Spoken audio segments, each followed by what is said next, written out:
রয়ের বুদ্ধিতে হাসিনা ও মোদির একই পরিণতি হওয়ার আশঙ্কা। এবং সর্বশেষ জানাবো, বাংলাদেশের নাগরিকত্ব ত্যাগ জয়ের নেপথ্যে কি বাংলাদেশকে নিয়ে বড় ষড়যন্ত্র করছে কি তাহলে?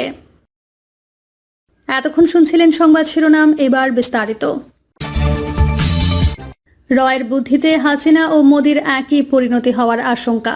দক্ষিণ এশিয়ার রাজনীতিতে আন্তর্জাতিক গোয়েন্দা সংস্থাগুলোর প্রভাব কোনো নতুন ঘটনা নয়।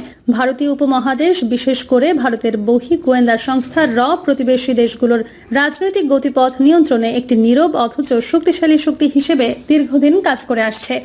বাংলাদেশের পলাতক নেত্রী শেখ হাসিনা বিনা ভোটে রাষ্ট্র দখলে নিয়েছিলেন এবং একইভাবে ভারতের প্রধানমন্ত্রী নরেন্দ্র মোদীও রাষ্ট্র ক্ষমতার চূড়ায় অবস্থান করছেন বহু বছর ধরে।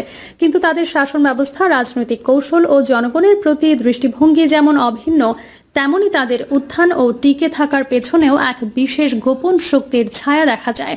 তা হল এর সহযোগিতায় কুশাসক মোদির পাশবিক নেতৃত্বে যে অপশাসন ব্যবস্থা গড়ে উঠেছে, তা যদি এখনই নিয়ন্ত্রণ করা না যায়, তাহলে শেখ হাসিনা ও মোদির পরিণতি অভিন্ন হতে পারে, যদি না মোদির সময় থাকতে গণ ইচ্ছার কাছে নতি স্বীকার করেন।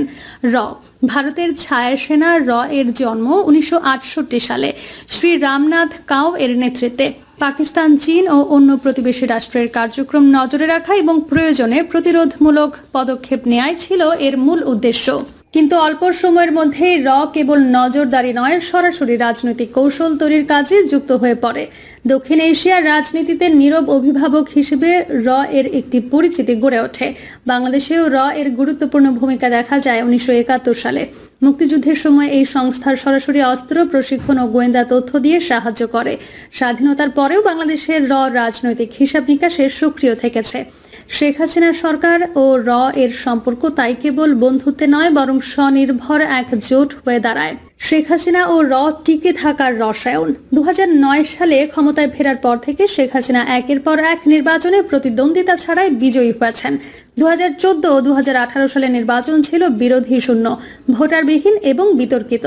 অথচ আন্তর্জাতিক বিরোধিতার সত্ত্বেও ভারতের পক্ষ থেকে হাসিনার সরকার বরাবরই পূর্ণ সমর্থন পেয়ে এসেছে। এই সমর্থনের পেছনে ছিল এর স্পষ্ট ভূমিকা। শেখ হাসিনাকে একটি নির্ভরযোগ্য অংশীদার হিসেবে বিবেচনা করে। বাংলাদেশে ভারতের ভূ রাজনৈতিক ও অর্থনৈতিক স্বার্থ রক্ষা করতে শেখ হাসিনা উপযোগী।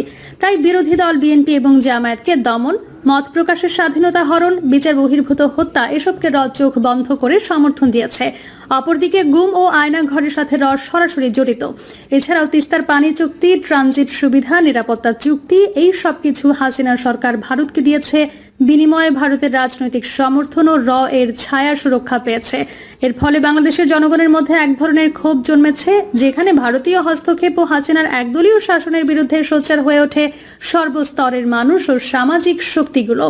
যার ফলে 2024 সালের জুলাই আগস্টে এক নজিরবিহীন জনরোষ সৃষ্টি হয় বাংলাদেশ, যে গণ অভ্যুত্থানের ফলে শেখ হাসিনা প্রাণের মায়ায় রাষ্ট্র ক্ষমতা ছেড়ে এর ছত্রছায়া এবং ভারতের সহযোগিতায় নয়াদিল্লিতে পালিয়ে যায়। নরেন্দ্র মোদী ও একই সূত্রে গাঁথা। নরেন্দ্র মোদী 2024 সালে প্রধানমন্ত্রী নির্বাচিত হওয়ার পর থেকেই এক নতুন জাতীয়তাবাদের রাজনীতি শুরু করেন। হিন্দুত্ব ও নিউ ইন্ডিয়া নামক আদর্শে ভর করে মোদী সরকার একটি একদলীয় ও হিন্দু ধর্মীয় রাষ্ট্র নির্মাণের দিকে এগোতে থাকেন। নির্বাচন কমিশন, বিচার ব্যবস্থা, পুলিশ, সংবাদ মাধ্যম সবকিছুর উপর প্রভাব বিস্তার করে মোদী সরকার একটি ম্যানেজড ডেমোক্রেসি তৈরির চেষ্টা করে এবং এই গোটা প্রক্রিয়ায় এর কৌশলগত সহায়তা আছে বলে রাজনৈতিক বিশ্লেষকরা মনে করেন।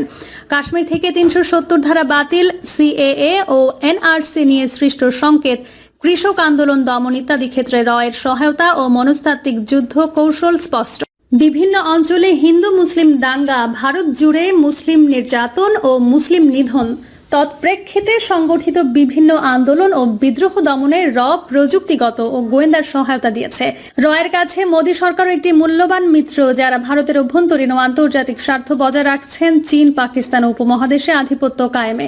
কিন্তু এই প্রক্রিয়ায় মোদী যেমন মানুষের অধিকার কেড়ে নিচ্ছেন, তেমনি ক্রমশ নিজেই হয়ে উঠছেন এক অতি নির্ভরশীল শাসক, এর হাতের পুতুল। ক্ষমতার মোহ ও জনরোষ পতনের পূর্বাভাস। ক্ষমতা চিরস্থায়ী নয়। ইতিহাস সাক্ষ্য দেয় যে শাসকরা জনগণ থেকে বিচ্ছিন্ন হয়ে কেবল গোপন সংস্থার সাহায্যে টিকে থাকতে চান তাদের পতন অবধারিত। শেখ হাসিনা আগেই পালিয়ে দিল্লিতে অবস্থান নিয়েছেন। শেখ হাসিনার আস্থাভাজন মোদিও আজ নিজ দেশের জনগণের আস্থা হারাচ্ছেন।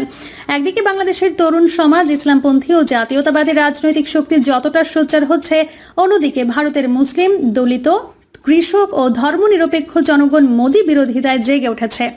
রয়ের অপকৌশলের ধরন। রয়ের কৌশল তখনই কার্যকর যখন মানুষ চুপ থাকে।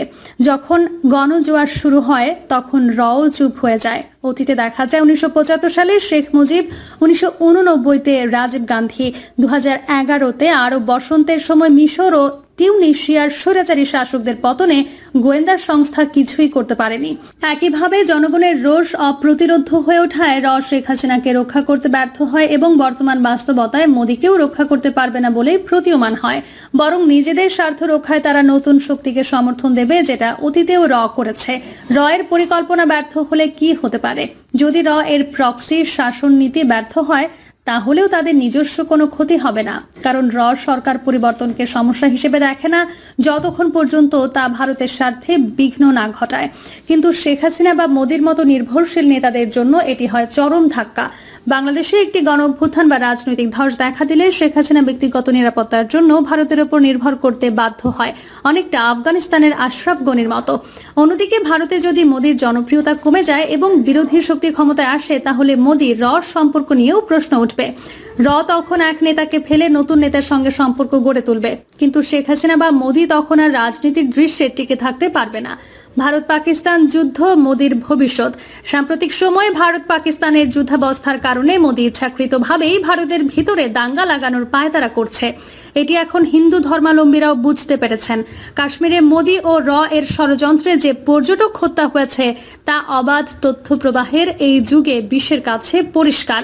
এই ইস্যুকে সামনে নিয়ে পাকিস্তানের সাথে যুদ্ধাবস্থা ভারতের সাধারণ মানুষ মেনে নিতে পারছে না। ইতোমধ্যে মার্কিন যুক্তরাষ্ট্র, চীন, তুরস্ক ও ইরান তাদের মন্তব্য ও মতামত পাকিস্তানের পক্ষে সমর্থন জুগিয়েছে। এই অবস্থায় যদি মোদিকে পালাতে হয় তাহলে একমাত্র বাংলাদেশই তার জন্য নিরাপদ স্থান। সেক্ষেত্রে রাহুল গান্ধী ক্ষমতায় এলে মোদির বিরুদ্ধে বিচার চালু করবে, যেমন বিচার মোদির বান্ধবী শেখ হাসিনার ক্ষেত্রে ঢাকায় হচ্ছে। যেহেতু বন্দি বিনিময় চুক্তিতে মোদি হাসিনাকে ঢাকায় প্রত্যর্পণ করেনি, সেক্ষেত্রে বাংলাদেশও মোদিকে দিল্লির কাছে হস্তান্তর করবে না। এক্ষেত্রে কংগ্রেস সরকার কর্তৃক মোদির ওপর নির্ধারিত বিচার ও শাস্তি দিল্লিতে অবস্থানরত হাসিনার ওপরে এবং ঢাকায় আন্তর্জাতিক ট্রাইব্যুনাল কর্তৃক হাসিনার জন্য নির্ধারিত শাস্তি মোদির ওপরে প্রয়োগ করে দক্ষিণ এশিয়ায় সার্কের কার্যক্রম সুবিস্তৃত করে সুশাসন ব্যবস্থা বাস্তবায়ন করা যায়। এর কৌশলগত বুদ্ধিতে দুই দেশের শাসককে এক ধরনের কৃত্রিম নিরাপত্তা বলয়ে আবদ্ধ। জনগণের ভোট, মত প্রকাশ, প্রতিবাদ সবকিছুকে উপেক্ষা করে হাসিনা ক্ষমতা চিরস্থায়ী করতে চেয়েছিলেন, কিন্তু তার সম্ভব হয়নি। শেখ হাসিনা ও মোদির পথ যেন একই, একদলীয় শাসন, সংবাদ মাধ্যম নিয়ন্ত্রণ, বিরোধী দমন, জঙ্গি নাটক, দাঙ্গা, বাহ্যিক কৌশলের ওপর নির্ভরতা এবং তাদের ভবিষ্যৎ সম্ভবত অভিন্ন। তাহলে জনরোষ, আন্দোলন, আন্তর্জাতিক চাপ, পতন। যতই